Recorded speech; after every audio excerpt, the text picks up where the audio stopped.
Welcome to hot seat. Malladi Vishnu మాజీ శాసనసభ్యులు, ప్రస్తుత కాంగ్రెస్ పార్టీ నగర అధ్యక్షుడు. వారితో ఈరోజు హాట్ సీట్ కార్యక్రమం. Welcome to hot seat. ఎలా ఉన్నారు విష్ణు గారు, బాగున్నారా? బాగున్నాండి. మీరు ఎమ్మెల్యేగా మొట్టమొదటి ఏర్పడిన నియోజకవర్గం విజయవాడ సెంట్రల్లో మొట్టమొదటి ఎమ్మెల్యేగా మీరు పనిచేశారు. ఆ తర్వాత మొన్న ఎలక్షన్స్లో కాంగ్రెస్ ఎక్కడ రాలేదు కాబట్టి మీరు ఓడిపోయారు. ప్రస్తుతం మీరు ఎలా ఉన్నారు రాజకీయాల్లో? ఏ పార్టీలు ఉన్నట్టు ఏంటి? కాంగ్రెస్లో కొనసాగుతారా లేదు వేరే పార్టీ కన్నా వెళ్ళదలుచుకున్నారా? లేదు, కాంగ్రెస్ పార్టీకి సంబంధించి కాంగ్రెస్లోనే ఉండాలనుకుంటున్నాం. కాంగ్రెస్ని వీడే అవసరం లేదు, ప్రసక్తి కూడా లేదు. వేరే పార్టీలో చేయాల్సినటువంటి అవసరం కూడా లేదు. ఎందుకంటే నేను ముందు నుంచి కూడా రాజశేఖర రెడ్డి గారి, రంగ గారి టైం నుంచి కూడా కాంగ్రెస్లోనే ఉన్నాను. కాంగ్రెస్లోనే నా పని నేను చేసుకుంటే నగర కాంగ్రెస్ అధ్యక్షుడిగా ఉన్నాం విజయవాడకు సంబంధించి. నా పని నేను చేసుకుంటే కాంగ్రెస్లోనే ముందుకు వెళ్తాం. అంటే ఇప్పుడు ప్రస్తుతం కాంగ్రెస్ పార్టీలో మీతో పాటు అనేక మంది ఎమ్మెల్యేలుగా పనిచేస్తున్న అందరూ కూడా రకరకాల పార్టీలకు వెళ్ళడం జరిగింది. అందులో మీరు ముఖ్యంగా వైఎస్ రాజశేఖర రెడ్డి గారికి అత్యంత సన్నిహితంగా ఉండేవాళ్ళు మీరు. మరి మీరెందుకని వాళ్ళ అబ్బాయి పార్టీలోకి వెళ్ళలేదు? కారణం ఏంటి? అదేం లేదు సార్, రాజశేఖర రెడ్డి గారితో ఉన్నప్పుడు ఒక కమిట్మెంట్, ఒక దీని కింద ఉండాలి అని చెప్పనేది మాకు అలవాటు అయింది. చనిపోయిన తర్వాత వాళ్ళ అబ్బాయి వాళ్ళ ఇష్టం, వాళ్ళు ఏదో పార్టీ పెట్టుకున్నారు. కానీ రాజశేఖర గారు చనిపోయింది కూడా కాంగ్రెస్ పార్టీలో కాబట్టి అదే కాంగ్రెస్ పార్టీలో కంటిన్యూ అవుతాను. వేరే పార్టీ మారాలన్నటువంటి ఆలోచన అయితే లేదు. అంటే ఆ రోజున రాజశేఖర రెడ్డి గారు చనిపోయినప్పుడు అనేక మంది ఎమ్మెల్యేలు మీరందరూ కూడా సంతకాలు పెట్టారు జగన్ సీఎం అవ్వాలని. దాంట్లో మీరు ఆ లిస్టులో మీరు ఉన్నారు. మరి ఆ నిర్ణయం తీసుకున్న తర్వాత ఎందుకని జగన్ విభేదించి మీరు దూరంగా ఉన్నారు ఈనాటి వరకు? కారణం ఏంటి? అంటే ఆ రోజు రాజశేఖర రెడ్డి గారు చనిపోయినప్పుడు ఒక జగన్ని ముఖ్యమంత్రి చేయాలి అని చెప్పని మాతోటి, అంటే రాజశేఖర రెడ్డి గారితో సన్నిహితంగా ఉన్నటువంటి, ఆ కుటుంబంతో సన్నిహితంగా ఉన్నటువంటి ఎమ్మెల్యేలు అందరూ కూడా ఒకసారి సమావేశం అయ్యి మన సంతకాలు పెట్టించాలి, కేంద్రం నుంచి వచ్చినటువంటి ప్రతినిధులకి ఇవ్వాలి అని ఒక ఆలోచనతో. ఎందుకంటే రాజశేఖర గారు చనిపోయాడు, అకాల మరణం. రెండోసారి కూడా ఈ రాష్ట్రంలో కాంగ్రెస్ పార్టీని అధికారంలో తీసుకొచ్చినటువంటి వ్యక్తి. అధికారంలో తీసుకొచ్చినా లేకపోయినా కూడా నాలాంటి వాళ్ళని ఆంధ్ర రాష్ట్రంలో అనేక మందిని పైకి తీసుకొచ్చి అందరితో కూడా సన్నిహితంగా ఉండి ఒక కుటుంబంగా చూసేటటువంటి వ్యక్తి అకాల మరణం చెందాడు. కాబట్టి వాళ్ళ అబ్బాయిని మనం చేస్తే బాగుంటుందనే ఉద్దేశంతో చేయడం జరిగింది. అతను కాంగ్రెస్ పార్టీలో ఉన్నంత వరకు కూడా జగన్ని కలవడం కానీ, జగన్తో రాజకీయాలు మాట్లాడడం కానీ జగన్తో అంతే ఉంది. ఆయన కాంగ్రెస్ పార్టీని వీడి వేరే పార్టీ పెట్టుకున్న తర్వాత కొంచెం దూరంగా ఉంటుంది జరిగింది, అంతే తప్ప వేరే కాదు. ఇప్పుడు రాజశేఖర రెడ్డి గారిని బాగా దగ్గర నుంచి ఎన్నో సంవత్సరాలుగా చూసిన వ్యక్తి మీరు, సన్నిహితంగా ఉండేవాళ్ళు. రాజశేఖర రెడ్డి గారికి వాళ్ళ అబ్బాయి జగన్కి ఉన్న వ్యత్యాసం ఏంటండి? తేడా ఏంటి అసలు తెలుసుకోవచ్చు? అంటే మనం ఇప్పుడు ఈ సందర్భంలో జగన్ క్వాలిటీస్ ఏంటి, రాజశేఖర గారి క్వాలిటీస్ ఏంటి అనేది మనం పెద్దగా డిస్కస్ చేసుకోవడం కూడా నాకైతే ఇష్టం లేదు. ఎందుకంటే రాజశేఖర రెడ్డి గారు మా నాయకుడు. ఆయనతో అనేక సంవత్సరాలుగా ప్రయాణం చేసాం, కింద ఒడుగులు దుడుకులు పడ్డాం. కాబట్టి ఈ రోజు మనం జగన్ని ఆ పోలికతో పోలిస్తాం సరైనది కాదేమో ఈ సందర్భంలో అన్నట్టు నేను అనుకుంటున్నాను. అట్లాగా విష్ణు గారు, ఇప్పుడు మీరు ఆయనతో బాగా క్లోజ్గా ఉన్న కుటుంబంతో ఉన్న వ్యక్తి కాబట్టి మీకు తెలుస్తుందనే ఉద్దేశంతో ఇప్పుడు ఈరోజు అనేక మంది జగన్ పార్టీ నుంచి విడిపోతున్నారు. మహేశ్వర రెడ్డి గారు కూడా ఆయన పార్టీ రిజైన్ చేస్తూ ఆయన ఏమంటాడంటే, అపరిచితుడు ఉన్నాడు జగన్లో, పైకి ఒకటి ఉంటాడు, లోపల ఉంటాడు, ఎప్పుడేం చేస్తాడో తెలియదు అంటాడు. దాని వల్ల రాజశేఖర రెడ్డి కూడా నష్టం జరిగింది అంటున్నాడు. అట్లా మీరేమంటారు అసలు? ఇది ఇప్పుడు పార్టీ మారేటువంటి సందర్భంలో మాట్లాడిన కూడా సరైనటువంటి కాదు అని చెప్పి నేనైతే భావిస్తాను. ఎందుకంటే ఇప్పుడు మీరు చూడండి, ఈ పార్టీలు మారాలి మారినటువంటి వ్యక్తులు ఎవరైనా సరే ఒక పార్టీలో ఉన్నారా? మహేశ్వరరెడ్డి గారు కానీ, జ్యోతుల నెహ్రూ గారు కానీ, లేకపోతే గొట్టిపాటి రవి కానీ, సుజన కృష్ణ రంగారావు కానీ, ఫస్ట్ కాంగ్రెస్, తర్వాత వైఎస్ఆర్, తర్వాత టీడీపీ, అందరూ ఎవరి స్వార్థం, ఎవరి యొక్క అవసరాలు ఏంటో వాళ్ళు గుర్తించుకుని ప్రభుత్వంతో ఎటువంటి మాట్లాడుకుని ఒక రకంగా అది నేనైతే అన్న కానీ కొన్ని వార్తలు వస్తామని అమ్ముడుపోతున్నారని ఆ యాంగిల్లో పోతా ఒక లీడర్ మీద, ఉన్నటువంటి పార్టీకి సంబంధించినటువంటి నాయకుడి మీద ఏదో బురజల్లిపోయేటటువంటి ప్రయత్నం చేస్తారో అది సరైనటువంటి కాదేమో అని చెప్పి నేనైతే భావిస్తాను. అంటే ముఖ్యంగా ఇప్పుడు ఈ రోజున ఈ రాజకీయాలన్నీ కూడా రోజుకో రకంగా ఎవరు ఏ పార్టీలో ఉంటారో తెలియని పరిస్థితి ఉంది. మరి మీరెందుకని ఆనాటి నుంచి ఈనాడు వరకు కాంగ్రెస్ పార్టీని అంటిపెట్టుకున్నారు? కారణం ఏంటి అసలు? అదే లేదు సార్, నేను కాంగ్రెస్ పార్టీలో రాజశేఖర గారి నాయకత్వంలో నేను ఉడా చైర్మన్ చేశాను, తర్వాత ఎమ్మెల్యే చేశాను, తర్వాత ఇప్పుడు నగర కాంగ్రెస్ అధ్యక్షుడిగా ఉన్నాను. ఇదంత అవసరం ఏం లేదు. ఇతర పార్టీలకు వెళ్ళి ఇప్పుడు ఏదో సాధించాలి, లేకపోతే ఏదో అవ్వాలనే అంత ఆతరం కానీ, ఆరాటం కానీ, కోరిక నాకు లేదు ఉన్నటువంటి పార్టీలో. ఎందుకంటే ఈ రాష్ట్రంలో పేద ప్రజల కోసం చూసుకోండి, మీరు గత 50 సంవత్సరాల్లో కాంగ్రెస్ పార్టీ అధికారంలో ఎప్పుడున్నా కూడా పేద ప్రజల కోసం వారి యొక్క సంక్షేమం కోసం పాటుపడింది. పైగా రాజశేఖర రెడ్డి గారి నాయకత్వంలో పనిచేసాం 2004 నుంచి 2009 వరకు. తర్వాత ఆయనతో పాటు ఎమ్మెల్యేగా 2009లో ఉన్నాం. ఈ సందర్భంగా ఎవరో కొంతమంది మారారని చెప్పని వాళ్ళని ఆదర్శంగా తీసుకుని నేను ముందుకెళ్లాల్సినటువంటి ఆవశ్యకత అయితే నాకు లేదు. అసలు దీని మీద మీరు ఒక సీనియర్ లీడర్గా అసలు మీ యొక్క కామెంట్ ఏంటి? ఎందుకంటే ఈ రోజున చాలా మంది అన్నారు మన స్టూడియోకి వచ్చినప్పుడు కూడా ఏం అర్థం కావట్లేదండి, గతంలో ఒక పార్టీ మారారంటేనే ఒక రకంగా మాకు అవమానంగా ఉండేది, ఇప్పుడు ఏంటి ఎవరు ఏ పార్టీలోకి వెళ్ళిపోతున్నారో తెలియట్లేదు, మరి ఓట్లు వేసిన ప్రజలు వాళ్ళని ఎలా రిసీవ్ చేసుకున్నారో తెలియదు అన్నారు. మీరు ఒక విశ్లేషణ మీరు ఏమంటారు? జనరల్ గా ఒక సింబల్ మీద గెలిచి ఆ ప్రజలందరూ కూడా 5 సంవత్సరాల పాటు ఇతను మన ఎమ్మెల్యేగా ఉంటాడు అని చెప్పారు. అధికారం లేకపోతే ప్రజలు ఇచ్చినటువంటి అధికారాన్ని ప్రజల యొక్క ఉద్యమాల ద్వారా ప్రభుత్వాల మీద ఒత్తిడి తీసుకురావాలి, పోరాటం చేయాలి.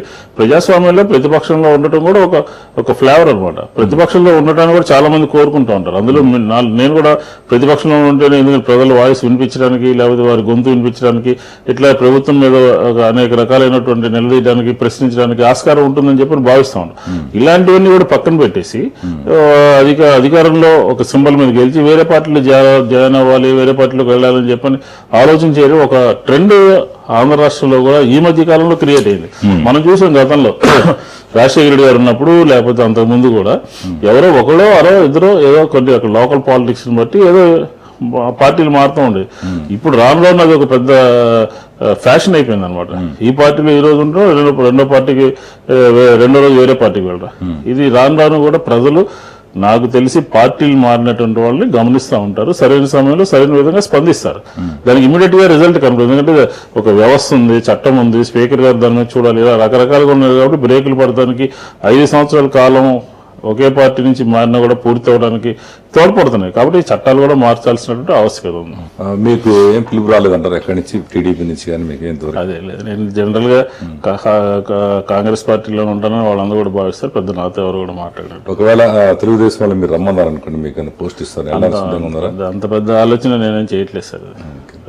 అయితే మీరు విష్ణు గారు, మీరు స్టార్టింగ్ రాజకీయాల్లోకి ఎలా ప్రవేశించారు నేను తెలుసుకోవచ్చా?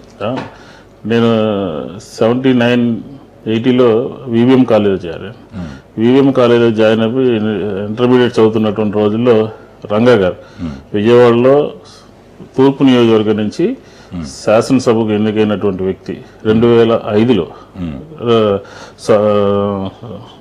2005లో కాదండి, 95 కూడా కాదు, ఇంకా ముందు 85లో ఆ 3 సంవత్సరాలు కూడా ఆయన ఎమ్మెల్యే కాకముందు కూడా ఆయన ఒక స్టూడెంట్ ఆర్గనైజేషన్ ఉండేది, ఆయన యునైటెడ్ ఇండిపెండెన్స్ అని. అందులో నేను వివిఎం కాలేజ్ నుంచి స్టూడెంట్ యాక్టివిటీస్ లో వచ్చాను. ఆయన ద్వారానే, రంగా గారి ద్వారానే రాజకీయాలు అంటే ఇంట్రెస్ట్ కాబట్టి ఆయనతో ఫాలో అవుతా ఆయన మరణించేంత వరకు కూడా ఆయన సంబంధించినటువంటి యాక్టివిటీస్ లోనూ ఆయన అంటి పెట్టుకుని ఉండటం జరిగింది. మీరు మొదటి నుంచి కూడా రంగా గారికి ముఖ్య అనుచరుడిగా ఉండేవాళ్ళంట, నిజమంటారు అది? రంగా గారితో పాటుగా అంటే ఆయన విద్యార్థుల్ని కొన్ని క్వాలిటీస్ ఉన్నటువంటి వాళ్ళందరినీ కూడా ఆయన లైక్ చేసేవాడు, కొన్ని ప్రోత్సహించడం జరిగేది.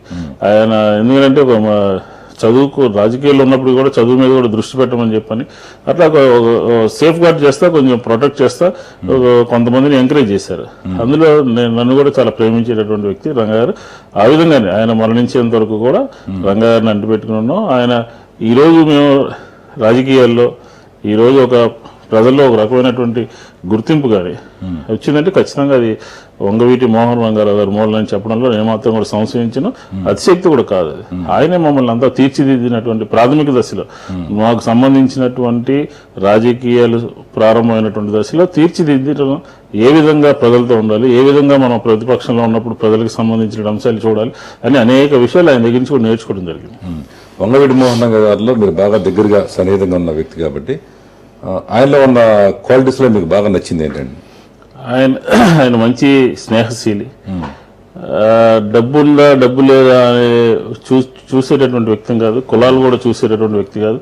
ఆయన స్నేహంగా ఉండేవాడు. చిన్నప్పటి నుంచి కూడా ఆయనకి అనేక సంవత్సరాలుగా కనిపించినా కనిపించకపోయినా కూడా ఎప్పుడో పాత మిత్రులందరినీ కూడా గుర్తుపెట్టుకుని ఆయన మాట్లాడటం, దానికి సంబంధించినటువంటి పలకరింపులు, అట్లాగే కులాలు కూడా ఆయన పెద్ద ఆ యాంగిల్లో కూడా ఆయనకి లేదు. ఆయన అందరితో మంచిగా ఉండి అందరితో స్నేహంగా ఉండి ఒక పట్టుదల కలిగినటువంటి వ్యక్తి.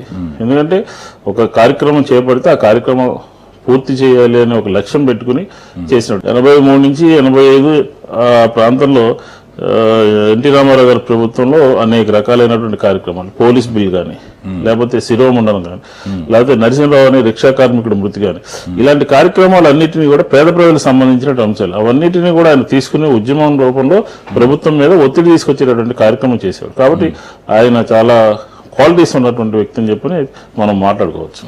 అయితే మన వంగవీటి మోహనంగ గారి మరణం వరకు మీరు ఆయన అంటిపెట్టుకుని ఉన్నారు. మరి అసలు ఎవరు అసలు ఆయన హత్య చేస్తుంటారు? అసలు మీ యొక్క ఉద్దేశం ఏంటి? ఎందుకు ఆయన చంపాల్సి వచ్చింది? కారణాలు ఏంటి? అంటే అది పెద్ద సిరీస్ అండి. ఆయన హత్య ఎవరు చేశారో అందరికీ తెలిసినటువంటి అంశమే. మనం ఈరోజు పెద్దగా పేర్లు చెప్పి ప్రస్తావించుకోవాల్సిన అవసరం లేదు. మన మధ్య లేకుండా పోవడానికి కారణం అంటే కూడా అందరికీ తెలుసు. కాబట్టి అంటే ఇది ఒక్కటే కాదు, దీని ముందు కూడా అనేక సంఘటనలు జరిగినాయి. ఆ సంఘటనలన్నింటినీ కూడా మాట్లాడుకుని దానికి అప్పుడు సమాధానం దొరుకుతుంది. కాబట్టి ఇప్పటికిప్పుడు మనం ఫలానా వాళ్ళు చేశారు అని చెప్పని నేనైతే చెప్పాల్సిన పర్లేదు. అది ఎవరు చేశారో కూడా అందరికీ తెలుసు. అంటే ఇప్పుడు పార్టీ పరంగా తెలుగుదేశం వాళ్ళు చేస్తారని చెప్పి అందరూ ఆ రోజు నుంచి ఈ రోజు అనుకుంటారంటారు. ఒక పాట కూడా రాశారు, తెలుగుదేశం గుండాల చేతిలో ఆయన చనిపోయాడని. తెలుగుదేశం గుండాలను అరికట్టాడు నగాదారిలో, తెలుగుదేశం గుండాలను అరికట్టాడు నగాదారిలో, కాంగ్రెస్ బాటలోన నడిపించాడు నగాదారిలో, కాంగ్రెస్ బాటలోన నడిపించాడు నగాదారిలో, అది చూసి ఓర్వలేక పుట్రబండిరా నగాదారిలో, అది చూసి ఓర్వలేక పుట్రబండిరా నగాదారిలో. ఇది పార్టీ పరంగా జరిగిందంటారా, వ్యక్తిగతంగా జరిగిందా? ఏమై ఉండొచ్చు అసలు? అంటే పార్టీలు వ్యక్తుల్ని విడదీసి చూడలేము మనం. ఒక వ్యక్తి, నేను ఇప్పుడు కాంగ్రెస్ పార్టీలో ఉన్నాను, నాకు అది సంబంధం లేదు ఇది సంబంధం లేదు నేను వ్యక్తిగతంగా అంటే కుదరదు. అంతా కూడా ఎవరి హయాంలో జరిగింది, ఎవరి టైంలో జరిగింది, ఎవరు దీని పాత్ర, ఎవరున్నారు, ఎవరు అంటే రకరకాల విడదీసి చూసేటటువంటి పరిస్థితి ఏం లేదు. అయినా కూడా ఇప్పుడు ఆ వాతావరణం నుంచి కొంచెం నగరం కానీ మనుషులు కానీ అంత పక్కకు వచ్చేసినటువంటి పరిస్థితుల్లో దానికి అంత పెద్ద డిస్కస్ చేసుకుని దాన్ని పట్టుకుని మళ్ళీ మనం పాతని తవ్వుకుని ముందుకు వెళ్లాల్సినటువంటి అవసరం కూడా కనపట్లేదు. ఓకే. ఆ తర్వాత మీరు రంగా గారి మరణం తర్వాత మీరు అప్పటి నుంచి కాంగ్రెస్ పార్టీలోనే కంటిన్యూ అవుతూ ఉన్నారు. రాజశేఖర రెడ్డి గారితో అటాచ్మెంట్ ఉంది మీకు. ఒక రాజశేఖర రెడ్డి గారు పీరియడ్లో మీకు ఎమ్మెల్యే టికెట్ మీరు కన్ఫర్మ్ చేశారు.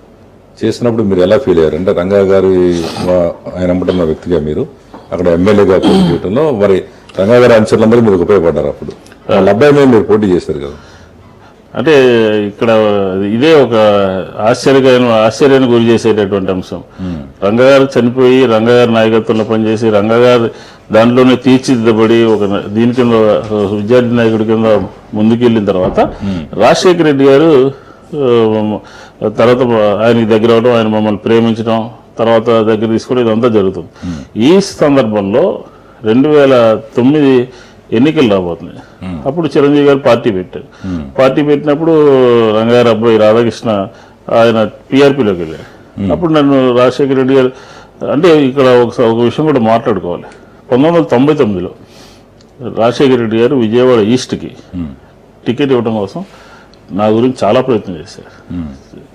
ఆల్మోస్ట్ ఆల్ బీఫామ్ ఇచ్చి పంపించారు రాజగోపాల్ గారికి. ఇప్పుడు 99లో అది రాజగోపాల్ గారికి బీఫామ్ ఇచ్చి నాకు చెప్పారనమాట, రాజగోపాల్ గారు నువ్వు బీఫామ్ ఇచ్చాను అక్కడ ఇస్తారని చెప్పి. తర్వాత కొన్ని సంఘటనలు జరిగి అక్కడ ఉయ్యూరు సీటు, విజయవాడ సీటు ఇట్లా మార్పులు చేర్పులు జరిగి అప్పుడు పార్లమెంట్కి పోటీ చేసినటువంటి ఉపేంద్ర గారు ఒత్తిడి తీసుకొచ్చి అక్కడ నా బదులు ఐలాపురం వెంకయ్య గారిని రంగంలో తీసుకొచ్చారు. ఆ రోజు రాజశేఖర గారు చెప్పారు వదిలేసి తర్వాత చూసుకుందాం అని చెప్పి ఆయన స్మూత్గా చెప్పారు. 2004లో నేనైతే ఆయన దగ్గరికి వెళ్ళి విజయవాడ సెంటర్లో నేను పోటీ చేయాలి, మీరు నాకు టికెట్ ఇవ్వమని అని చెప్పని అడగల. ఆయన చనిపోయినాడు, మనం బతుకున్నాం. ఆయనే నా గురించి అనేక సందర్భాల్లో అనేక సర్వేలు చేయించి విష్ణు ఎలా ఉంటుంది సెంటర్లో అయితే బాగుంటుందా బాగోదని అని పెద్దలతో మాట్లాడి అటు చేసి ఆయన నేనైతే అడగలేదు, ఆయన నన్ను అయితే చెప్పలేదు. ఒకరోజు సడన్గా మార్నింగ్ 4:30కి ఫోన్ చేశాను. ఫోన్ చేసి నామినేషన్ ఎప్పుడు వేస్తాను అన్నాడు. పేపర్లో లిస్ట్ రిలీజ్ అయింది, నామినేషన్ ఎప్పుడు వేస్తాను అన్నాడు. మంచి చూసేస్తాను, నువ్వు ఫలానా XYZ వాళ్ళతో ఎవరితో గొడవ పెట్టుకోమాక నేను చెప్తున్నాను, నువ్వు పీస్ఫుల్గా నామినేషన్ వేసి గెలిచి రావాలి అని. అంటే అప్పుడు ఎవరికి కూడా అలా జరగదు. ఎందుకంటే పైకి పోయి పైరువీలు చేసి మాట్లాడి లాబింగ్ చేసేవారు. నా విషయంలో రాజశేఖర రెడ్డి గారు ఆ విధంగా చేశారు. అయితే అప్పుడు మరి రంగా గారి అనుచరులందరూ కూడా మరి మీకు సపోర్ట్ చేశారా లేదా రంగా గారి అబ్బాయికి చేశారా? అంటే నాకు ముందు నుంచి కూడా కొంతమంది మిత్రులు కొంచెం అందరూ కూడా నాతో కొంత ఎప్పటి నుంచో ఉన్నటువంటి వాళ్ళు అందరూ కూడా ఉన్నారు. కొంతమంది రంగయ్య అబ్బాయి కదా అని చెప్పినారు. ఏమైనప్పటికీ కూడా ఆ ఎన్నిక అనేది అలా జరగకూడదనేటువంటి ఎన్నిక. ఎందుకంటే నా బ్యాక్గ్రౌండ్ కానీ నా బ్రాటప్ కానీ అంతా కూడా రంగగారితో ఉన్నప్పుడు వాళ్ళ అబ్బాయి మీద పోటీ చేయాల్సినటువంటి అవసరం నేనైతే నేను నిర్ణయం తీసుకోలేదు. ఆ నిర్ణయం అదర్ సైడ్ నుంచి వచ్చింది. కాబట్టి అది ఒక రకంగా అలా జరగకూడనటువంటి ఎన్నిక ఏమైనా అందులో రాజశేఖర రెడ్డి గారు ఉన్నారు కాబట్టి విజయం నన్ను వరించింది. అది ఖచ్చితంగా చెప్పగలను. మీరు ఎమ్మెల్యేగా ఉన్న కాలంలో తీసుకున్న ముఖ్యమైన నిర్ణయాలు కానీ డెవలప్మెంట్స్ కానీ ఏమైనా చెప్పుకోవచ్చు? 1, 2, 3. రాజశేఖర రెడ్డి గారు ఫస్ట్ ఎమ్మెల్యేలు అయిన తర్వాత మర్రి చెన్నారెడ్డి సంబంధించినటువంటి మానవ వనరులకు సంబంధించిన దాంట్లో ఆయన ఒక మీటింగ్ పెట్టి ఒక క్లాస్ ఇచ్చారు. ఎమ్మెల్యేలు అంటే ఎలా ఉండాలి, ఎమ్మెల్యేలు అంటే ఆ పార్టీకి ఫేస్ అన్నమాట. కాబట్టి మీరు చాలా జాగ్రత్తగా ఉండి ఏ విధంగా చేయాలి ఏంటనేది ఆయన దాదాపు 45 నిమిషాల పాటు ఒక క్లాస్ ఇచ్చాడు. అదంతా నేను నోట్స్ రాసుకున్నాను. నోట్స్ రాసుకుని నేను రాజశేఖర రెడ్డి గారి మూలంగా ఎమ్మెల్యే కాబట్టి అది చెప్పినట్టుగా తూచా తప్పకుండా ఉండాలి అనే ఉద్దేశంతో 5 సంవత్సరాలు డే అండ్ నైట్ ఈరోజు విజయవాడ సెంట్రల్ నియోజకవర్గంలో మొన్నైతే పార్టీ మీద కోపంతో కొంత ప్రజలు ఓటు వేయలేదు, కానీ డివిజన్ వైజ్గా ఇలా కాన్స్టిట్యున్సీ వైజ్గా చేయాల్సినటువంటి అన్ని పనులు కూడా చేయడం జరిగింది. ఉదాహరణకి ఈ రోజున గుణదల్లో ఒక ఫ్లైఓవర్ వచ్చిందంటే, ఇన్నర్ రింగ్ రోడ్ వచ్చిందంటే అది జైపాల్ రెడ్డి గారిని రాజగోపాల్ గారి సహకారంతో నేనే పోయి మా ఆఫీస్ కూడా ఆఫీస్ తీసుకొచ్చి అక్కడ దాదాపు 82 కోట్లు శాంక్షన్ చేయించి ఈరోజు ఇన్నర్ రింగ్ రోడ్డు విజయవాడ నా హయాంలోనే వచ్చింది. తర్వాత రాజరాజేశ్వరపేట ఫ్లైఓవర్ కానీ, పైకపురంలో కాలేజీలు కానీ, రోడ్లు కానీ విగ్రస్గా అంటే ఒక వచ్చినటువంటి అవకాశాన్ని మనం పూర్తిగా ప్రజలకి పనిచేయాలి. అది రాజశేఖర రెడ్డి గారు నేర్పినా రంగయ్య గారు నేర్పినా కూడా అది నా మైండ్లో ఉండిపోయింది. ఆ విధంగానే నేను 5 సంవత్సరాలు కూడా చెరగనటువంటి ముద్ర వేసి విజయవాడ సెంట్రల్ నియోజకవర్గం చేయడం జరిగింది. ఆ పనులు ఇప్పుడు కూడా పూర్తి అవడానికి సిద్ధంగా ఉన్నాయి. ఎందుకంటే రామకృష్ణాపురం దగ్గర ఆర్యూబీ ఇప్పుడు లో బ్రిడ్జిలో ఎలా ఉందో అది ఆర్యూబీ కూడా ఆ ప్రభుత్వ హయాంలోనే మా ప్రభుత్వ హయాంలోనే తీసుకొచ్చాం. ఇట్లా చెప్పడానికి చాలా అంశాలు ఉన్నాయి. అయితే ముఖ్యంగా మీరు రంగా గారి ద్వారా మీరు రాజకీయాల్లో కానీ మీరు ఆయనతోనే పేరు వచ్చింది మీకు. మల్లాది విష్ణు అంటే రంగా గారి అనుచరుడు అని ఇప్పుడు కూడా అంటానే ఉంటారు. ఆ తర్వాత మీరు ఎమ్మెల్యే కానీ ఫిరులే కానీ ఆ తర్వాత ఈ విజయవాడ చైర్మన్ ఉన్నారు, అర్బన్ డెవలప్మెంట్ కూడా చైర్మన్గా ఉన్నారు. ఆ పీరియడ్లో మీరు రంగా గారి అనుచరులకు ఎవరికైనా మీరు ఏమైనా సహాయ సహకారాలు కానీ పనులు కానీ ఏమీ మీరు చేయలేదని చెప్పేసి అంటూ ఉంటారు. నిజంగా ఏమైనా హెల్ప్ చేస్తారు అంటే ఒకటండి, ఇప్పుడు ఒక ప్రజాప్రతినిధిగా అందరినీ సాటిస్ఫై చేయడం కష్టం.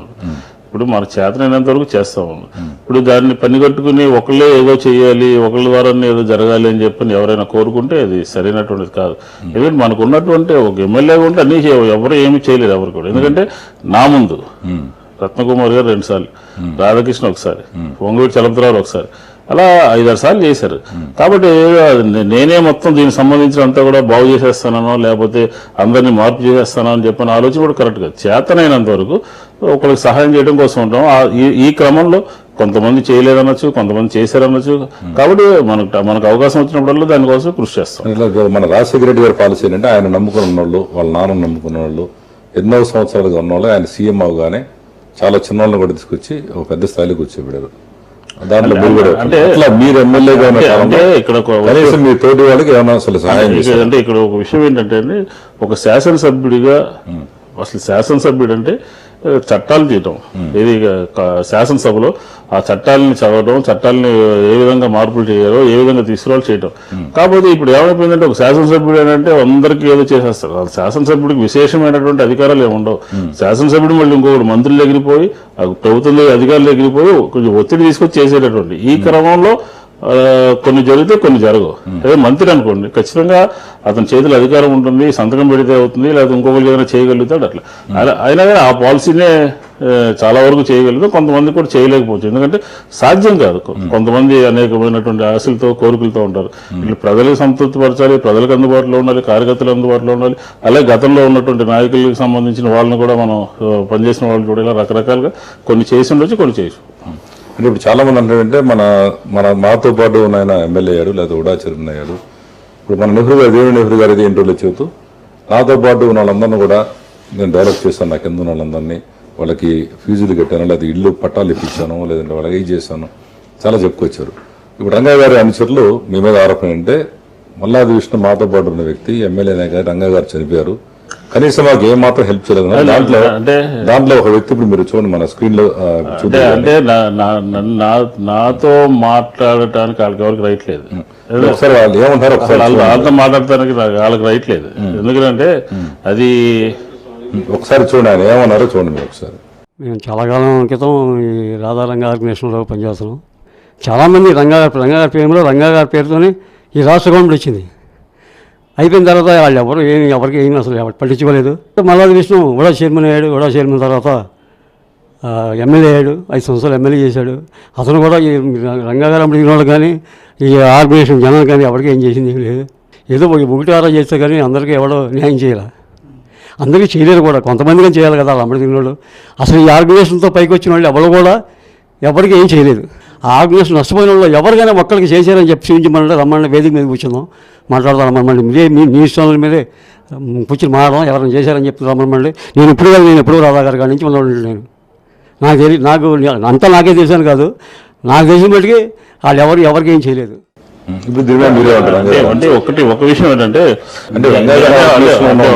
చేయలేదంటారు. అంటే ఇక్కడ ఒక విషయం ఏంటంటే నేను రంగగారి రావడం అయితే వచ్చాను కానీ ఇక్కడ గెలిచింది నేను రంగగారి అబ్బ మీద. నాకన్నా బాధ్యత వాళ్ళకు ఉంటుంది, నన్ను క్వశ్చన్ చేయడం కాదు. 2 సార్లు రత్నకుమార్ గారు, ఒకసారి రంగగారు, చలపతిరావు వీళ్ళందరూ ఉన్నారు. నేను నాకు టికెట్ ఇచ్చింది రాజశేఖర రెడ్డి గారు. రాజశేఖర రెడ్డి గారు సంబంధించినటువంటి వాళ్ళందరూ కూడా ఇదిగా ఉంటారు. రంగారు బ్రాటప్ లో వచ్చాను తప్ప ఈయన అంటే ఇప్పుడు చిన్న విషయాలు మాట్లాడకూడదు. కాబట్టి నాకు సంబంధించినటువంటి అంశాలు ఏదైనా ఉంటే నేను అందరూ సహాయం చేయడం కోసం ఉంటాం. ఆ విధంగా ఎవరికి కొంతమంది అసంతృప్తి ఉంటుంది. మనం చేయగలిగింది చేయలేని విషయాలు కూడా వచ్చి మాకు చేయలేదంటే సాధ్యం కాదు కదా. ఒక ఎమ్మెల్యేగా 5 times పీరియడ్ లో ప్రజలకు సంబంధించినటువంటి 70-80 వేల మంది ఓట్లేసి 2,50,000 జనాభాని చాలా చూసుకోవాల్సినటువంటి అవసరం. అది కూడా అక్కడ నా చేతిలో ఏముండదు. కాబట్టి కొంతమంది అసంతృప్తి ఉంటుంది. నేను ముందే చెప్పాను కదా, అన్ని మొత్తం మనం చేయలేము. ఇప్పుడు కొంతమంది నెహ్రూ గారు ఇందాక నెహ్రూ గారు సంబంధించిన అంశాలు కూడా చాలా మంది చెప్పేవాళ్ళు ఉంటారు. కాబట్టి ఏంటంటే ఎవరు కూడా సాటిస్ఫై చేయరు. ఎవరి స్థాయిలో పూర్తిగా వాళ్ళకు ఉన్నటువంటి కోరికల లెవెల్స్ ని పెంచి లేకపోతే తీర్చేసే పరిస్థితి ఎవరికి ఉండదు. అండ్ ఇందా మీరు చెబుతూ ఉన్నారంటే ఒక ఎమ్మెల్యేగా ఉన్నాడు, శాసనాలు చేయడమే కానీ మాకు వేరే పవర్స్ ఉన్నారు.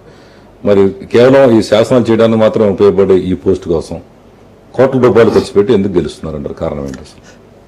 అంటే ఇప్పుడు ట్రెండ్ ఎలా మారిందని చెప్పాను తప్ప ఒక పొలిటికల్ గా ఒక ఫైనల్ గా ఒక స్టేజ్కి వెళ్ళాలంటే శాసనసభ్యుడిగా వెళ్తేనే మనం ఇంతకాలం మనం పనిచేసిన దానికి ఒక ప్రజాప్రతినిధిగా ఉంటే దానికి ఒక వాల్యూ వస్తుంది. అదే కాదు ఇప్పుడు ఉన్న ట్రెండ్ ఎలా మారింది అనే దాని మీద మీకు వివరించాను తప్ప అది వేరే కాదు. అంటే కాదు, ఇప్పుడు నేను అడిగిన క్వశ్చన్ ఇట్లా మీరు శాసనసభ్యుడిగా ఉండి ఎవరికి కూడా ఏమి హెల్ప్ చేయలేదు చాలా మంది. అది అపవాదు సార్. ఎవరో లీనియంట్ ఫెలోస్ ఒకళ్ళిద్దరు మాట్లాడిన తర్వాత నా నియోజకవర్గంలో మీ పోయి సర్వే చేయండి. ఎవరో ఒకళ్ళిద్దరు ఏదో వాళ్ళు ఏదైనా 24 గంటలు ఎవరి మీద పడి వాలిపోయి ఏదో చేయమని ఆ పేరు చెప్పి ఈ పేరు చెప్పి 30 years ఇండస్ట్రీ అని చెప్పని అనుకుని తిరిగితే అది కుదరదు. అసలు క్రెడిబిలిటీ ఏంటి? వాళ్ళ సంబంధించిన అంశం ఏంటి?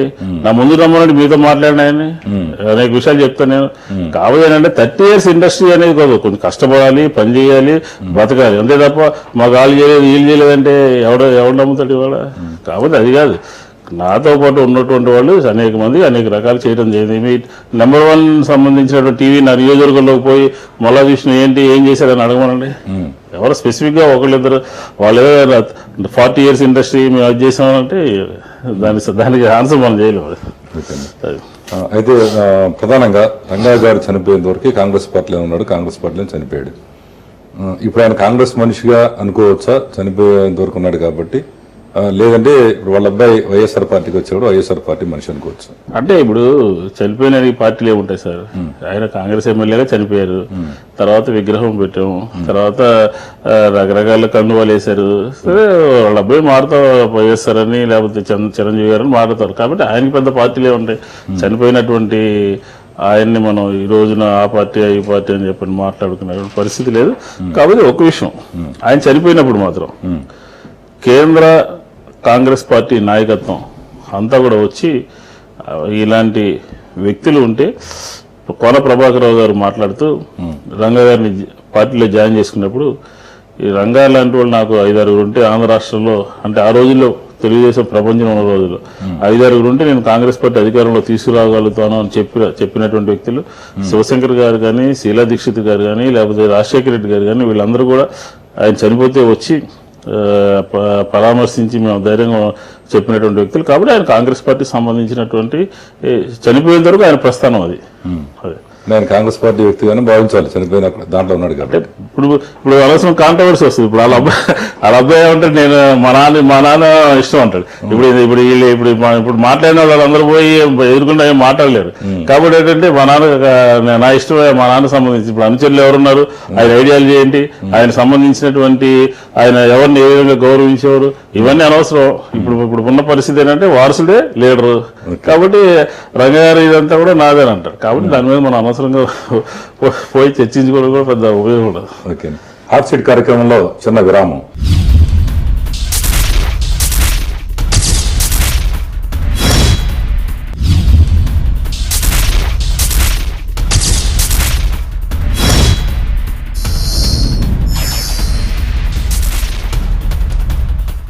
Welcome back to hot seat.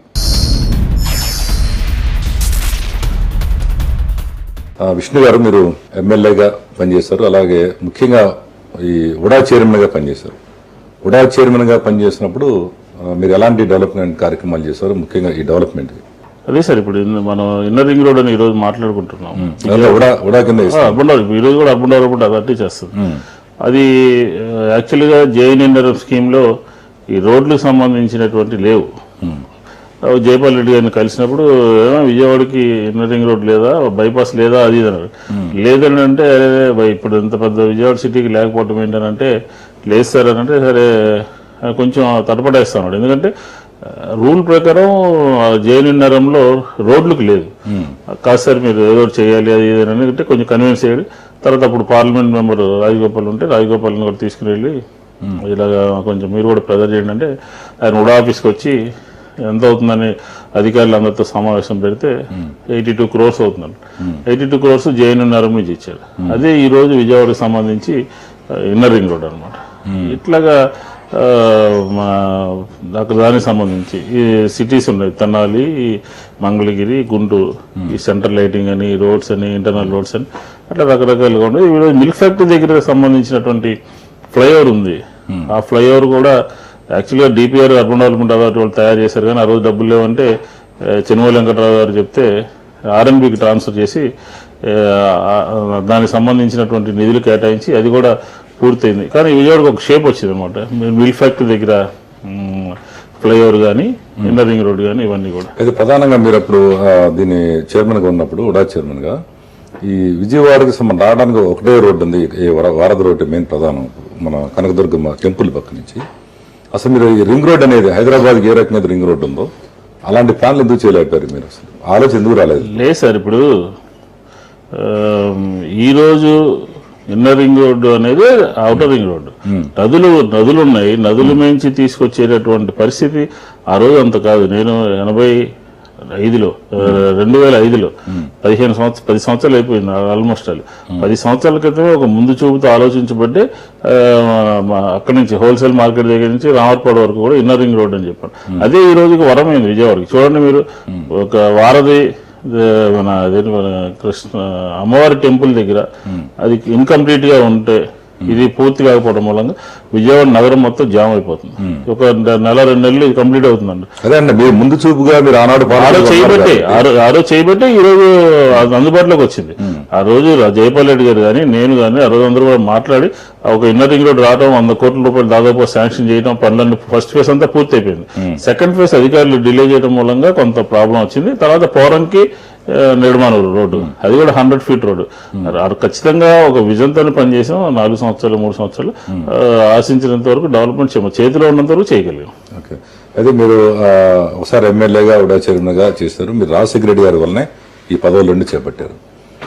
Rajasekhara Reddy గారి ఈ ప్రాంతంలో ఉన్న ఆయన సంబంధించిన పనులన్నీ మీరే చూసేవాళ్ళని, ఆయన డబ్బు అంతా కూడా మీ దగ్గరే ఉండేది అంటే నిజమేనా కాదా?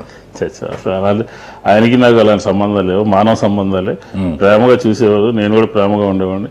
అంతే తప్ప ఈ ఫైనాన్షియల్ డీలింగ్స్ కానీ ఫైనాన్షియల్ సంబంధించిన అంశాలు కూడా ఎక్కడ ఉత్పన్నమయ్యేవి కాదు. ఇలాంటికి కూడా అది ఊరికి అపోహ. ఎందుకంటే రాజశేఖర రెడ్డి గారితో సన్నిహితంగా ఉంటారని కాబట్టి ఏదేదో మాట్లాడుకుంటారు కానీ అదంతా అవాస్తవం. అంటే మీరు ఆ పీరియడ్లో ఉడా చైర్మన్ పీరియడ్లో బాగా సంపాదించారంట కదా, 100 కోట్ల రూపాయలు, నిజమే అంటారా? ఎక్కడ పెట్టుకోవాలి సార్ 100 కోట్లు?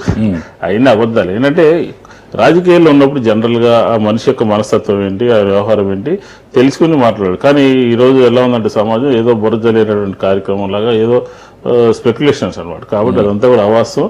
నేను పనిచేసిన మూడు సంవత్సరాలు చైర్మన్గా ఉన్న 3 సంవత్సరాలు కూడా అందరికీ అందుబాటులో ఉండేవాడిని. ఒక ట్రాన్స్పరెంట్గా పనిచేశాను. ఎందుకంటే నా లైఫ్లో ఉడా చైర్మన్ అవడం, తర్వాత ఎమ్మెల్యే అవడం ఒక యుద్ధ ప్రాతిపదిక మీద పనిచేయడం జరిగింది. అంతే తప్ప ఈ డబ్బుల గురించి నాకు ఆల్రెడీ నా బ్యాక్గ్రౌండ్ అంతా కూడా బ్రదర్స్ అంతా కూడా బిజినెస్లో ఉంటారు. డబ్బుల గురించి ఆలోచించాల్సినటువంటి అవసరమే లేదు. మరి అక్కడ ఇప్పుడు ఎంతో మంది మంత్రులు, జిల్లా మంత్రులు కానీ ఇంకా మీకంటే సీనియర్ నాయకులు ఉన్నా కానీ రాజశేఖర రెడ్డి గారు ఎప్పుడు కూడా కృష్ణా జిల్లా అనగానే విష్ణు దగ్గరికి వెళ్ళండి అంటూ ఉంటారు. అంటే ఏంటి మీ ఎదురున్న అటాచ్మెంట్ ఏంటి అసలు? అది ఏమి లేదు సార్. నాకు రాజశేఖర రెడ్డి గారు నన్ను ప్రేమించేటటువంటి వాళ్ళు, నేను ఆయన ప్రేమించేవాళ్ళు, అంతే తప్ప ఇప్పుడు ఒక మనిషి మీద ఒక రకమైనటువంటి ఒక ఇంప్రెషన్ కలుగుతుంది. ఆ ఇంప్రెషన్ ఎందుకు అది కూడా కాకుండా రాజశేఖర రెడ్డి గారికి నాలాంటి వాళ్ళు స్టేట్ లో అనేక మంది ఉన్నారు. ఆయన ఏంటంటే కొంతమందిని ప్రేమించడం, కొంతమందిని దగ్గర తీసుకోవడం, కొంతమందిని ప్రోత్సహించడం, కొన్ని మంచి లక్షణాలు ఉన్నాయి. కాబట్టి అందులో కోణంగా నన్ను కూడా ఆయన దగ్గర తీసుకుని ఆయన ఈ స్థాయికి తీసుకొచ్చి చైర్మన్ గాను ఎమ్మెల్యే గాను చేయడం జరిగింది. అంతే తప్ప మీరు అన్నట్టుగా లేదా ఎవరు అన్నట్టుగా ఇలాంటి ఈ ఆర్థిక పరమైనటువంటి కార్యక్రమాలు మా మధ్య అట్లాంటిది ఉండదు. అయితే అండి మీరు నిజంగా చెప్పారు, ఒక సామాన్యుడి నుంచి మీరు ఒక ఎక్స్ట్రాడినరీ పొజిషన్కి వచ్చారు. మీ పీరియడ్లో మీరు ఎప్పుడు కూడా ఎక్కడ అవినీతి చేయలేదంటారు, ఎక్కడ కూడా డబ్బు సంపాదించారు? అసలు నేను మీరు మాట్లాడుకోవడం కాదు, నా గురించి బయట అనుకున్న ఆరోపణ అంటే ఆ రోజు కూడా ఈ రోజు కూడా అలాగే ఉండదు. విష్ణు గారు ఎందుకంటే పార్టీ మారట్లేదంటే ఆయనకి ఏంటంటే రాజశేఖర రెడ్డి పీరియడ్లో 100 కోట్లు సంపాదించున్నాడు, మారాల్సిన పని ఏంటి, అయ్యే జాగ్రత్త చేసుకుంటే చాలా అయిపోయాడు అంటున్నారు. ఇది నిజమా కాదు? అదంటే పూర్తి అవాస్తవం, అబద్ధం, అసత్యం. అలాంటిది ఏమీ లేదు. దానికి దీనికి సంబంధం లేదు. డబ్బులు సంపాదించడం వెంటనే రాజకీయాల్లో వచ్చింది డబ్బులు సంపాదించడం కదా. మీరు 5 సంవత్సరాలు ఎమ్మెల్యేగా పనిచేసిన ఎక్కడైనా సరే మీరు కనుక్కోండి, అలాంటి ఇదేం లేదు. ఊరికి ఏంటంటే రాజకీయాల్లో ఉన్న వాళ్ళంతా కూడా అవినీతి చేస్తారు లేకపోతే డబ్బులు సంపాదించడానికి ఉంటారు అని చెప్పని ఒక నానుడిలో భాగంగా నన్ను కూడా అందులో భాగస్వామ్యం చేయడం సరైనటువంటిది కాదు. అంటే రాజకీయాల్లో ఉన్న వాళ్ళందరూ అంటలా ఇప్పుడు ఎలా వచ్చిందంటే పాలిటిక్స్ లో ఉన్న వాళ్ళంతా కూడా ఒక రకంగా అవినీతి చేస్తారు లేకపోతే అది చేస్తారు ఇది చేస్తారు అని చెప్పి ఒక టెండెన్సీ క్రియేట్ అయింది. ఆ టెండెన్సీలో భాగంగా నన్ను కూడా అనుకుంటున్నారు. అలా అనుకోవచ్చు. నేను అవినీతి అని లేకపోతే ఆశ్రిత పక్షపాతం కానీ అలాంటిది నేను చాలా హ్యాపీగా పనిచేశాను. చాలా ప్రజల కోసం అందుబాటులో ఉన్న ప్రజల కోసం చేశాను. అది 2 సందర్భాల్లో కూడా నేను సాటిస్ఫై అయ్యాను. ఓకే. అయితే ఇప్పుడు మీరు ప్రధానంగా మీరు రంగా గారు అనుచరుడిగా మీరు టికెట్ ఇచ్చారా, మీ సొంత ఇమేజ్ ప్రకారం టికెట్ ఇచ్చి గెలిచారా, లేదు మీరు మీ సామాజిక వర్గం ఎక్కువ ఉన్నారా అయ్యాడని ఇచ్చారా? ఏదనుకోవచ్చు ఈ మూడిట్లో? మీరు అన్ని అంశాలు కలిపి ఒక క్వశ్చన్ కింద తయారు చేసి దీనికి సమాధానం చెప్పే పరిస్థితి ఉంటుంది. ఈ మూడిట్లో ఏది ప్రధానంగా ఉండొచ్చు? ఎందుకంటే ఈరోజు సామాజిక వర్గంగా చూసి కొంతమంది టికెట్లో మంత్రి పోస్టులు ఇస్తున్నారు. అలాగే మీకు ఈ మూడిట్లో ఏదనుకోవచ్చు అసలు? అలా ఏం కాదు. ఖచ్చితంగా ఒక స్టూడెంట్ లీడర్గా ఎస్టాబ్లిష్ అయింది లేకపోతే అందరికీ తెలిసింది రంగగారి మూలంగానే. రాజశేఖర రెడ్డి గారు కూడా ఆ యాంగిల్లోనే, తర్వాత రాజశేఖర రెడ్డి గారు కూడా నన్ను చెప్పాను కదా మీకు గతంలో. కాబట్టి అన్ని కోణాలు కూడా ఒక శాసనసభ్యుడిగా సెలెక్ట్ చేయడానికి అన్ని కోణాలు ఆలోచిస్తారు. ఇందులో ప్రధానంగా రాజశేఖర రెడ్డి గారు మనిషిగానే నన్ను ఆయన ప్రొజెక్ట్ చేశాడు. రంగాగారి మనిషిగా కూడా ప్రొజెక్ట్ చేశారని చెప్పొచ్చు, నాకేం అభ్యంతరం లేదు. ఎందుకంటే రంగాగారిని ఎప్పుడు కూడా మర్చిపోయేటటువంటి ప్రసక్తి లేదు. అందులో ఆయన మూలంగా ఈయన మూలంగా అని వాళ్ళిద్దరి మూలంగానే చెప్తాను నేను. కాబట్టి అలాంటి వేరియేషన్స్ ఏమీ లేవు నా దగ్గర. అదే ప్రధానంగా ఈ మధ్యన మీ మీద వచ్చిన ఆరోపణ ఏంటంటే మల్లాది విష్ణు అంటే సౌమ్యుడు, అందరితో బాగానే ఉంటాడు, వివాదాలు ఉంటాడని అందరికీ తెలిసిన విషయం. ఈ మధ్యన మీరు ఈ గొడవ ఏంటి అసలు? ఈ మద్యం దీనికి సంబంధించింది బార్లను మీకు బాగా పెట్టారని, 4-5 బార్లు మీద ఉన్నాయని, బినామీ పేర్లతో పెట్టించారని, దాంట్లో ఈ మధ్య ఒక 40 చనిపోయారు. పెద్ద ఇష్యూ అయింది స్టేట్ వైడ్గా. అది అసలు ఈ రాజకీయాల్లో మీరు అసలు ఈ బార్లు గొడవ ఏంటి అసలు? యాక్చువల్లీ ఇవాళ కాదండి, 10-15 సంవత్సరాల నుంచి కూడా వ్యాపారం ఉంది మా బ్రదర్స్ కి. అది ఎవరో పని కట్టుకుని అక్కడ ఉన్నటువంటి షాప్ లో వాటర్ కూలర్ లో సైనైడ్ కలిపారు. అదేం కల్తీ మద్యమనో లేకపోతే ఉద్దేశపూర్వకంగా చేసిందో లేకపోతే చంపేయడం కోసం చేసినటువంటి కార్యక్రమం కాదు. ఆ వాటర్ కూలర్ లో నన్ను ఒక ఇది చేయడం కోసం, అవాస్పాలు చేయడం కోసం ఒక కుట్రపూరితంగా అక్కడ వాటర్ కూలర్ లో సైనైడ్ కలిపారు.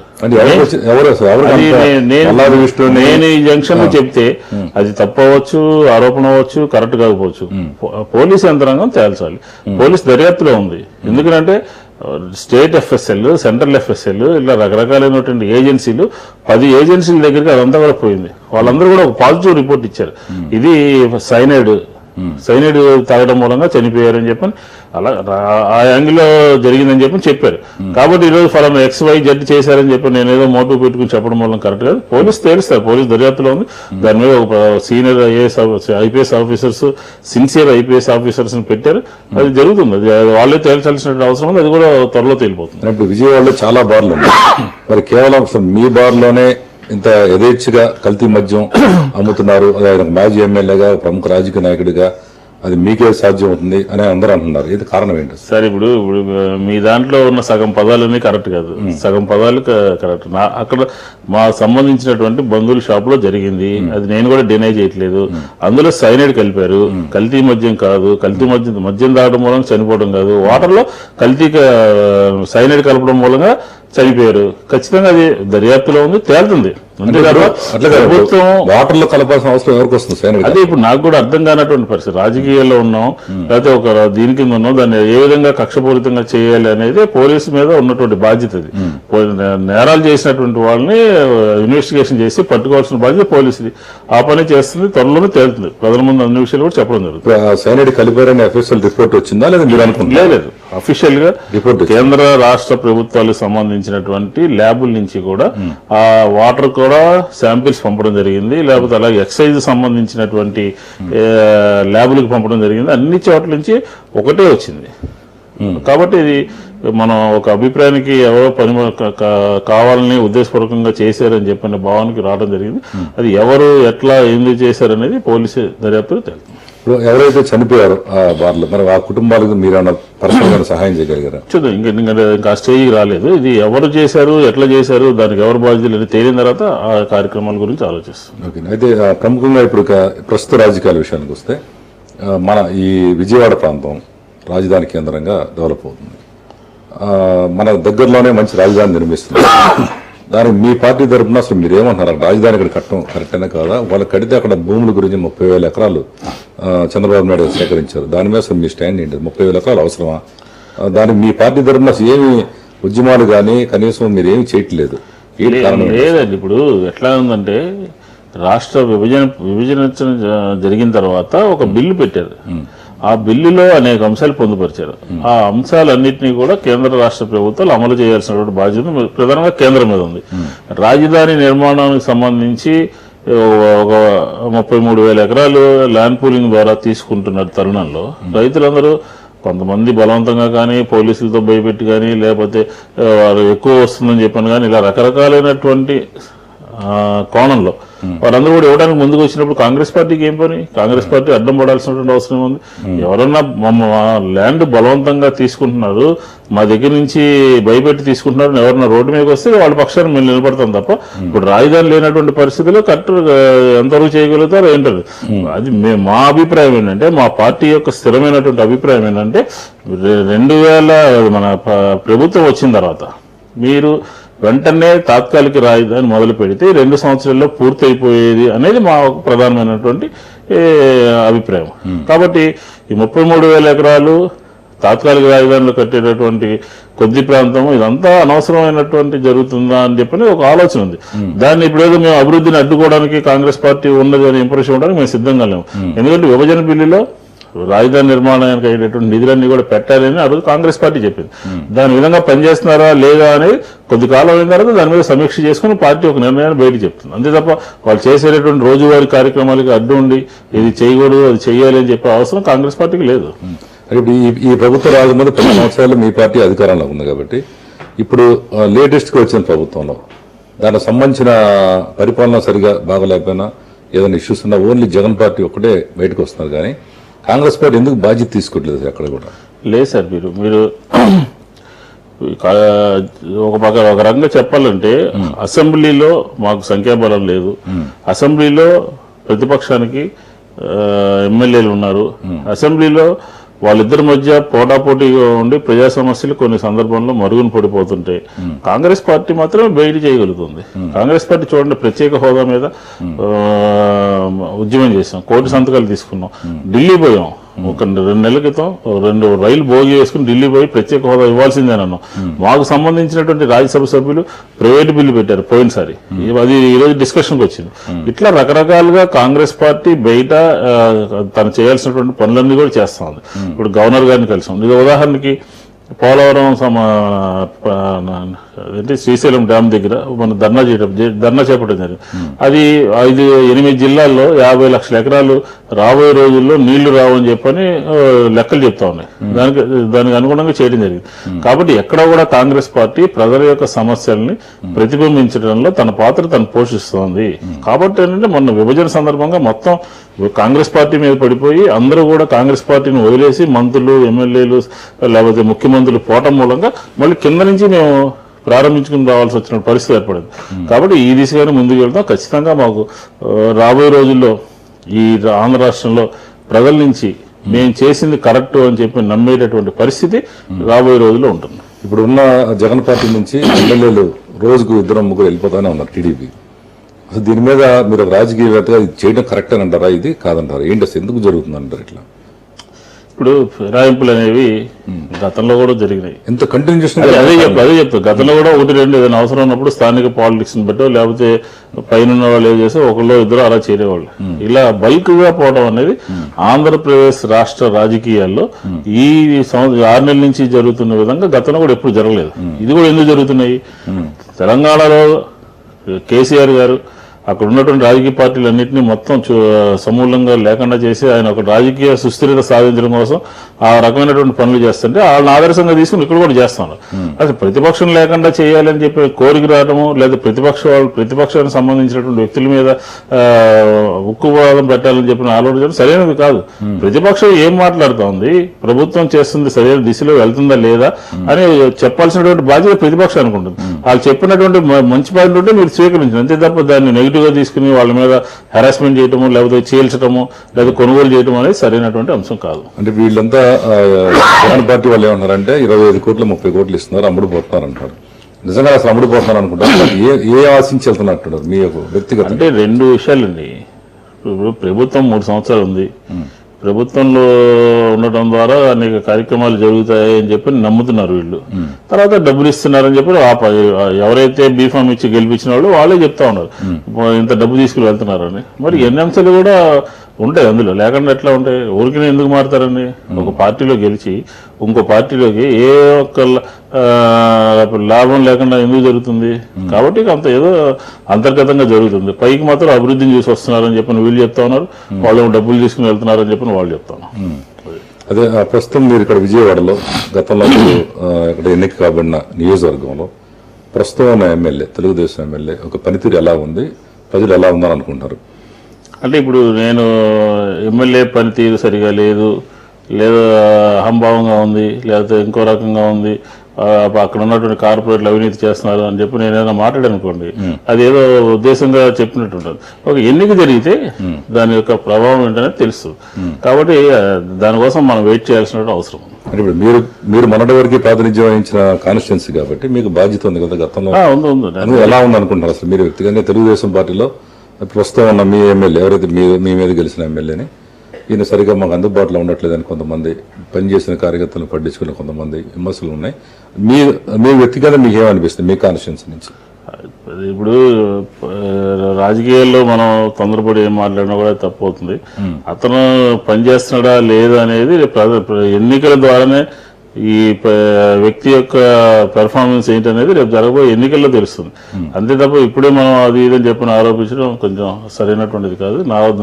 నా అభిప్రాయం తెలియదు. నేను ఊరికి ఎవరు పడితే వాళ్ళ మీద ఆరోపణలు చేయడం, వాస్తవానికి దగ్గరగా వెళ్తాం. ప్రజలు అనేక రకాలుగా అనుకుంటున్నారు. అవన్నీ కూడా సందర్భం వచ్చినప్పుడు తెలుస్తుంది. ఒకటి స్పెషల్ స్టేటస్ మీద మీ పార్టీ యొక్క స్టాండ్ ఏమిటి? ఈ రోజు కూడా మీరు కొన్ని కార్యక్రమాలు చేస్తారని తెలిసింది.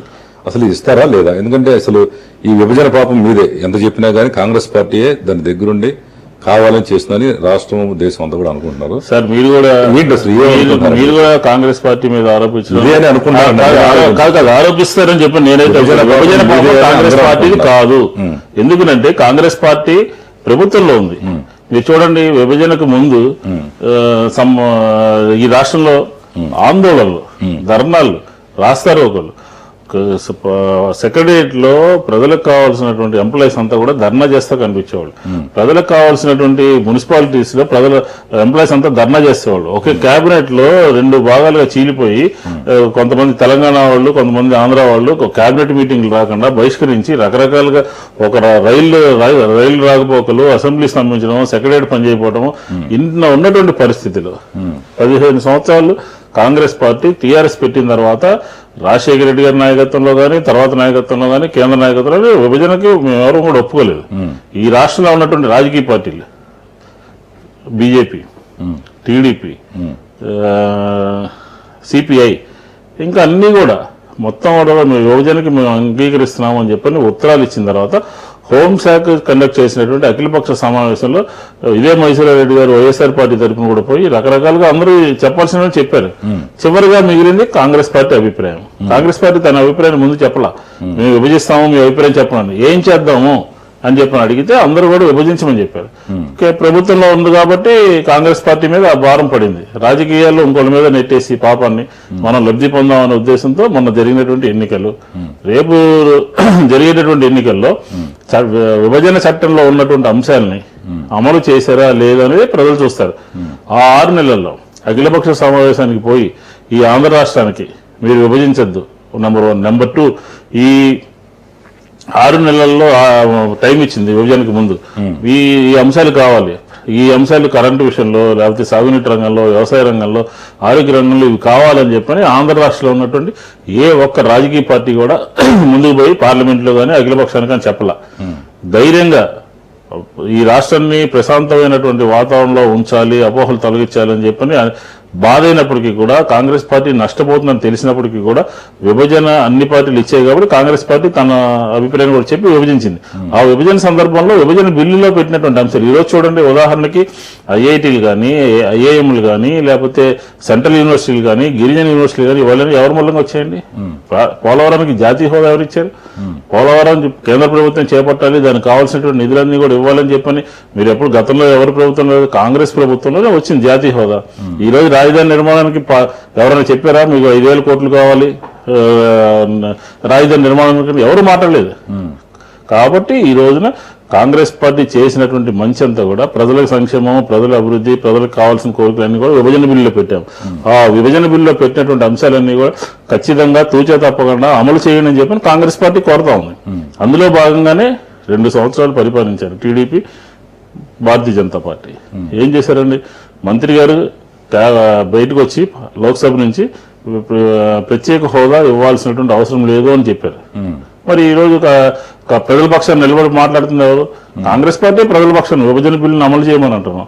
ఆ తెలుగుదేశం రాజ్యసభ సభ్యులందరూ కూడా అక్కడ కాంగ్రెస్ పార్టీకి మాట్లాడే నైతిక హక్కు లేదని, కాంగ్రెస్ పార్టీకి ఇది లేదని చెప్పి హౌస్ లో మాట్లాడతారు. అందరూ అఖిలపక్షంగా కలిసి కేంద్ర ప్రభుత్వం దగ్గరికి పోతే ఏదైనా మాట విని చేయడానికి ఆస్కారం ఉంటుంది. ప్రత్యేక హోదా ఈ సంవత్సరం వస్తేనే రాబోయే రోజుల్లో ఆంధ్ర రాష్ట్ర అభివృద్ధి ఆర్థికంగా కానీ, పారిశ్రామికంగా కానీ, లేకపోతే పిల్లలకు ఉద్యోగాలు కానీ ఇవన్నీ కూడా సాధ్యపడుతుంది. అంతే తప్ప కాంగ్రెస్ పార్టీయే పాపము, కాంగ్రెస్ పార్టీయే విభజించింది, కాంగ్రెస్ పార్టీయే ప్రత్యేక హోదా చట్టంలో పెట్టలేదు అని చెప్పే మాటల మూలంగా రాజకీయంగా లబ్ధి చేకూరిందని మీరు ఎవరైతే భావిస్తారో రేపు ఎన్నికలు పోయేటప్పటికి ప్రజలకు సమాధానం చెప్పాల్సినటువంటి బాధ్యత కూడా వాళ్ళ మీద ఉంటుంది. ఇప్పుడు మీ కాంగ్రెస్ పార్టీ ప్రధాన ఎజెండా ఏది మీరు మీద తీసుకెళ్తున్నారండి? ప్రత్యేక హోదా మీద ఉందా లేదా? అసలు ప్రత్యేక హోదా కాంగ్రెస్ పార్టీ సొంతం అండి. ఈ రోజు నిన్న ఎలాంటి పోరాటం చేయబోతున్నారు? ఇది 1,000 సంతకాలు పెట్టించాము, వారం రోజులు నిరాహార దీక్ష చేశాము, ప్రత్యేక రైలు వేసుకుని ఢిల్లీ పోయాము. ప్రధానమంత్రి గారు మాకు ఇంటర్వ్యూ లేదు, అన్ని పార్టీలతో కలిసి చెప్పాము. తర్వాత నిన్న కాక మొన్న ప్రైవేట్ బిల్లు పెట్టారు రామచంద్ర గారు. ప్రైవేట్ బిల్లు పెడితే తెలుగుదేశం వాళ్ళు అపోజ్ చేసి కోరం లేదండి వాయిదా వేయండి అని చెప్పినాడు. అదే నా చేయాల్సిన పని. మీ వాళ్ళు కూడా కలిసి రావాలి, ఖచ్చితంగా కేంద్రం మీద ఒత్తిడి తీసుకురావాలి. కాంగ్రెస్ పార్టీ సంబంధించిన అంశం కాదు అది. ఈ రోజు మేమేం చెప్తున్నామంటే అఖిల పక్షాన్ని తీసుకెళ్ళండి, మాకున్నటువంటి భేషజాలని పార్టీ వ్యతిరేకతను కూడా పక్కన పెట్టి ప్రజల పక్షాన్ని నిలబడి మీతో కలిసి వస్తామని చెప్తా ఉన్నాం. ఆ విధమైనటువంటి చర్యలు చేపట్టలేదు. కాబట్టి ఇది ఒక పెద్ద ఉద్యమం కింద రాబోయే రోజుల్లో కాంగ్రెస్ పార్టీ తీసుకుపోతుంది. మేమే కాదు, ఇతర పార్టీలు కలిసి వచ్చేటటువంటి పార్టీలందరితో కూడా కలిసి ముందుకు తీసుకెళ్తున్నాం. రాబోయే రోజుల్లో మీరు బెజవాడలో ఇది ఆల్రెడీ రాజధాని అవుతుంది కాబట్టి ఇంకా జనాలు ఎక్కువ అవుతున్నారు. ఎలాంటి కార్యక్రమాలు చేయబోతున్నారు మీరు కాంగ్రెస్ పార్టీ దాన్ని డెవలప్ చేయడం కోసం? అంటే ఖచ్చితంగా విజయవాడ అనేటప్పటికల్లా నగరపాలక సంస్థ దానికి ఎందుకంటే పన్నులు వసూలు చేస్తున్నారు ప్రజల దగ్గర నుంచి. మంచినీరు ఇవ్వాలి, ట్యాక్సీలు తగ్గించాలి, ఇట్లా రోడ్లు సౌకర్యాలు కల్పించాలి. ఇది ఈ నగరపాలక సంస్థకు సంబంధించి కాంగ్రెస్ పార్టీ 700 కోట్ల రూపాయలతో 800 కోట్ల రూపాయలతో జేఎన్ఎన్ఆర్ఎం స్కీమ్ తీసుకొచ్చి రాజధానికి రాకముందే రోడ్లు కానీ, బిఆర్టీఎస్ రోడ్లు కానీ, ఇన్నర్ రింగ్ రోడ్డు కానీ, వంతెనలు కానీ, లేకపోతే అన్ని కూడా కాంగ్రెస్ పార్టీ చేసింది. ఈ రోజు రాజధాని నగరానికి చేరువలో అందుబాటులో ఒక రాజధాని పెట్టుకోవడానికి కావాల్సినటువంటి సకల సౌకర్యాలు ఈ రోజు ఉదాహరణకి చీఫ్ మినిస్టర్ గారి క్యాంప్ ఆఫీస్ కూడా మా టైంలో కట్టింది, ఇరిగేషన్స్ దాంట్లో. ఫైర్ స్టేషన్ మా దాంట్లో కట్టింది. అలాగే ఎల్ఎన్టీకి సంబంధించినటువంటి ఆపోజిట్ ఎయిర్పోర్ట్ కి సంబంధించిన బిల్డింగ్ కూడా మెయిన్ టైం కట్టింది. కాబట్టి కాంగ్రెస్ పార్టీ పూర్తి స్థాయిలో గత 10 సంవత్సరాలు అభివృద్ధి చేసింది. రాబోయే రోజుల్లో కూడా ప్రజల పక్షాన ఉండి అవసరాలు ఏంటి, వాళ్ళ సమస్యలు ఏంటి, ఏ విధంగా వాళ్ళ పక్షాన కాంగ్రెస్ పార్టీ నిలబడాలి అని చెప్పి ఆలోచన చేసి ఆ విధంగా పనిచేయడం జరుగుతుంది. అదే చివరిగా ప్రశ్న, మీరు రంగా గారు అనుచరుడిగా ఉన్నారు, మీరు కూడా అనేక సెటిల్మెంట్స్ చేసేవాళ్ళ నిజమేనా? అవన్నీ అబద్ధాలు సార్. నిజంగా మా వయసు ఉదాహరణకి రంగా గారుతో 82 నుంచి 80 నుంచి 89 9 సంవత్సరాలే. అప్పుడు మా వయసు 20 సంవత్సరాలు. మీరు అడిగినటువంటి సెటిల్మెంట్ ఆ తర్వాత నేను దూరంగా ఉన్నాను. రంగారు చనిపోయిన తర్వాత ఒక 2 సంవత్సరాల తర్వాత దూరంగా ఉన్నాను. కాబట్టి ఆ సెటిల్మెంట్లు చేయడం అనేది మా డిక్షనరీ లేదు, అవసరం కూడా లేదు. మీరు ఎప్పుడు చేయలేదు. Okay, thank you very much అండి మా స్టూడియోకి వచ్చినందుకు. ఇది ఈరోజు హాట్ సీట్ కార్యక్రమం. తిరిగి వచ్చే వారం మరొక విశిష్ట వ్యక్తితో కలుద్దాం.